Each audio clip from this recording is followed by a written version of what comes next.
Imagine turning on your car radio at noon in Philadelphia, expecting that familiar velvety voice to wash over you like a warm blanket on a crisp fall day. Greetings, citizens! Only to hear silence where Pierre Robert should be.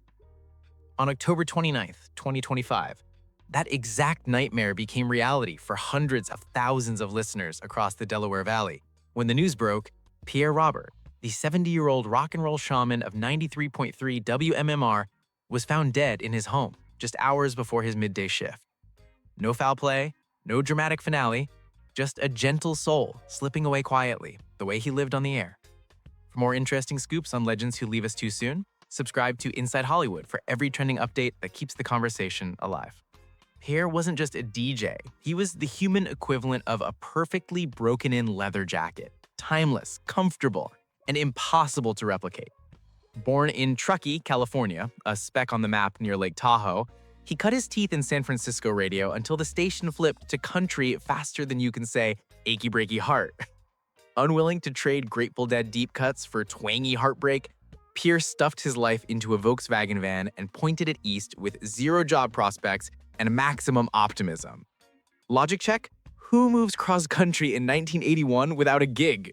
Someone who believes rock and roll is religion and Philadelphia is its Jerusalem. He landed at a scene, the South Street health food store, slinging kale and tofu by day while crashing restaurant conversations by night. Picture this. Two WMMR execs debating playlists over cheesesteaks. Pierre slides in uninvited, drops a demo tape like it's a mic at open mic night, and suddenly he's cataloging vinyl in the station's library. 3 weeks later, he's spinning overnight shifts, proving that persistence plus a beard that could hide contraband equals destiny.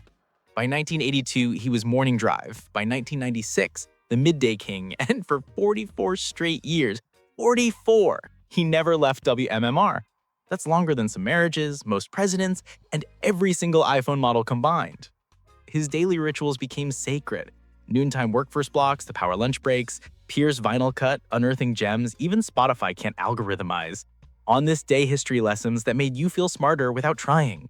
He interviewed everyone from Springsteen to local openers at the Trocadero, always with the same wide-eyed enthusiasm, as if discovering music for the first time alongside you.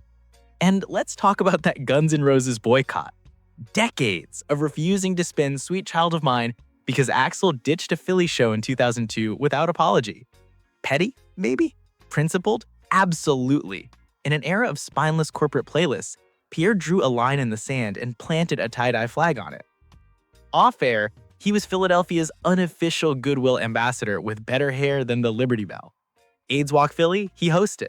Manna's Pie in the Sky, he sold pies like a rock star Willy Wonka. American Red Cross blood drives, 2 decades strong, grinning in photos while sleeves rolled up, probably humming Touch of Grey. The Hooters drummer David Uosiken vacationed with him at the actual Godfather 2 lake house, yes, the one where Fredo got whacked, and Pierre piloted the boat to the exact spot just to geek out over cinema with his buddy. That's not networking, that's friendship with a side of movie trivia.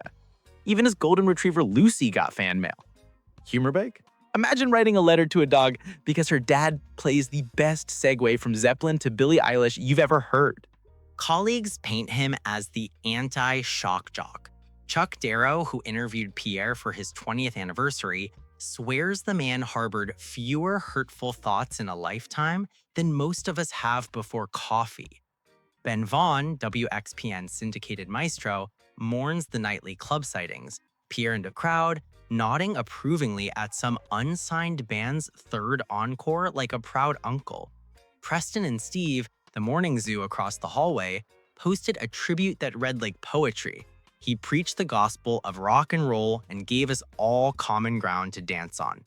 Translation: Pierre made a city of 1.6 million feel like a basement jam session where everyone's invited and the beer's on him.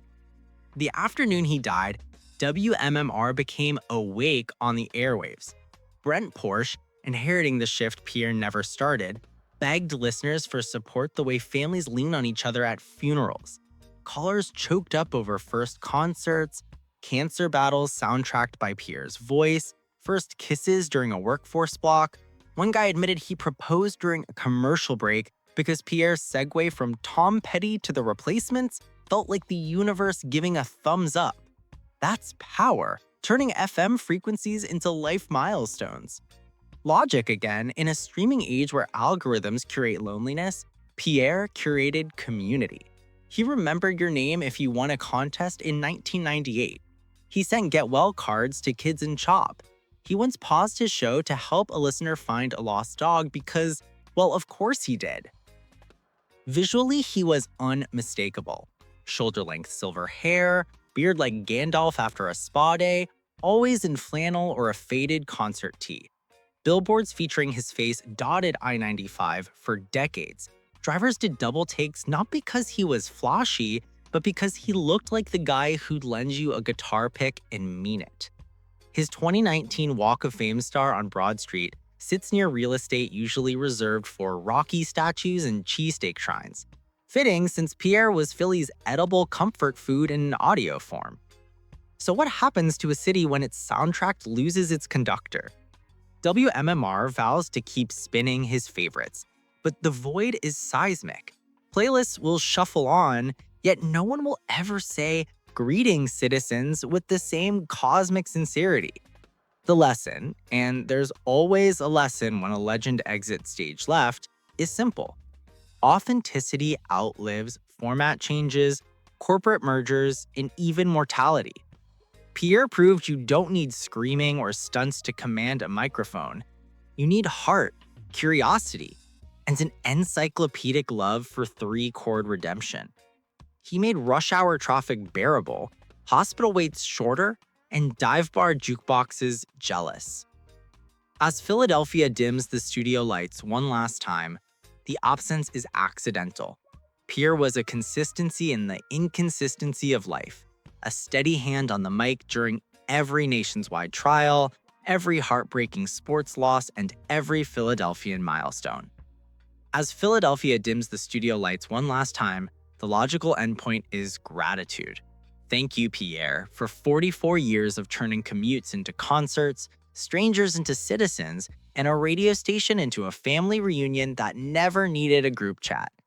The Grateful Dead shirt you wore on air probably is still spinning somewhere in the ether, tie-dye fading, but never the vibe. Rock on, gentle giant. May your celestial midday shift feature nothing but encores.